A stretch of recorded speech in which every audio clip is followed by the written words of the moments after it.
నేటి నుంచి ముఖ్యమంత్రి రేవంత్ రెడ్డి లోక్సభ ఎన్నికల ప్రచార భేరీ మోగించనున్నారు. ఉదయం మహబూబ్ నగర్ వంశీచంద్రెడ్డి నామినేషన్ కార్యక్రమంలో సీఎం రేవంత్ పాల్గొనున్నారు. అనంతరం ఆయా ప్రాంతాల్లో జరిగే జనజాతర సభల్లో పాల్గొనున్నారు. సాయంత్రం మహబూబాబాద్లో బహిరంగ సభలో సీఎం రేవంత్ ప్రసంగించనున్నారు. అలాగే ఈ నెల 20న మెదక్ అభ్యర్థి నీలం మధు నామినేషన్ కార్యక్రమంలో పాల్గొని అదే రోజు సాయంత్రం కర్ణాటకలోని ప్రచారానికి రేవంత్ వెళ్లనున్నారు. 21న భువనగిరిలో పార్టీ అభ్యర్థి చామల కిరణ్ నామినేషన్, 22న ఆదిలాబాద్లో నిర్వహించే సభ, 23న నాగర్ కర్నూలు బహిరంగ సభ, 24న జహీరాబాద్ వరంగల్ సభల్లో నిర్వహించే సీఎం రేవంత్ పాల్గొంటున్నట్టు షెడ్యూల్ ఇప్పటికే ఖరారైపోయింది.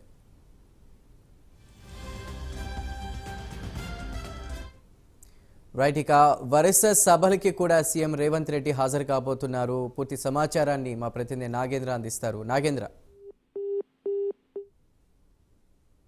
రేవంత్ రెడ్డి ఒకవైపు తెలంగాణ రాష్ట్రంలో సుడిగాలి పర్యటన చేస్తూనే మరొకవైపు ఇతర రాష్ట్రాలకు సంబంధించినటువంటి పార్లమెంట్ ఎన్నికల ప్రచారంలో కూడా సీఎం రేవంత్ రెడ్డి దూకుడుగా ముందుకు వెళ్తున్నటువంటి పరిస్థితి ఉంది. ప్రస్తుతం దానిలో భాగంగానే 2 రోజుల పాటు కేరళలో రేవంత్ రెడ్డి విస్తృతంగా ప్రచారం చేశారు. దాంతో పాటు మరొక వైపు ఇప్పటి నుంచి ఈ రోజు నుంచి సీఎం తెలంగాణ రాష్ట్రంలో సుడిగాలి పర్యటన చేసేందుకు సిద్ధమవుతున్నారు. దానిలో భాగంగానే ఈ రోజు ఉదయం మహబూబ్ నగర్ పార్లమెంట్ అభ్యర్థి అయినటువంటి వంశీచందర్ రెడ్డి నామినేషన్ కార్యక్రమంలో సీఎం రేవంత్ రెడ్డి పాల్గొనబోతున్నారు. దాంతో పాటు మరొకవైపు సాయంత్రం మహబూబాద్ లో ఏర్పాటు చేసేటటువంటి భారీ బహిరంగ సభలో పాల్గొని రేవంత్ రెడ్డి ప్రసంగం చేయబోతున్నారు. దీంతో పాటు మరొకవైపు 20వ తేదీన మెదక్ అభ్యర్థి అయినటువంటి నీలం మధు నామినేషన్ కార్యక్రమంలో పాల్గొంటారు. అదే రోజున సాయంత్రం కర్ణాటకలో ఏర్పాటు చేసినటువంటి ప్రచారంలో సీఎం రేవంత్ రెడ్డి పాల్గొంటారు. దీంతో పాటు మరొకవైపు భువనగిరిలో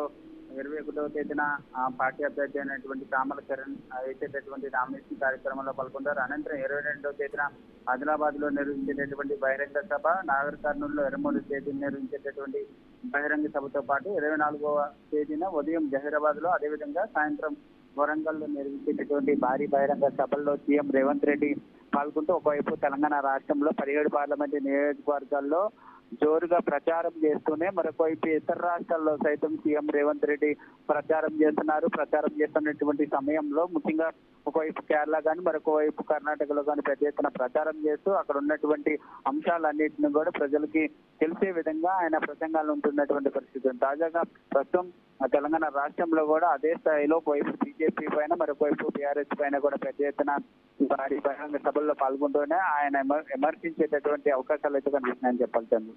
రైట్ నాగేంద్ర, థ్యాంక్ యూ.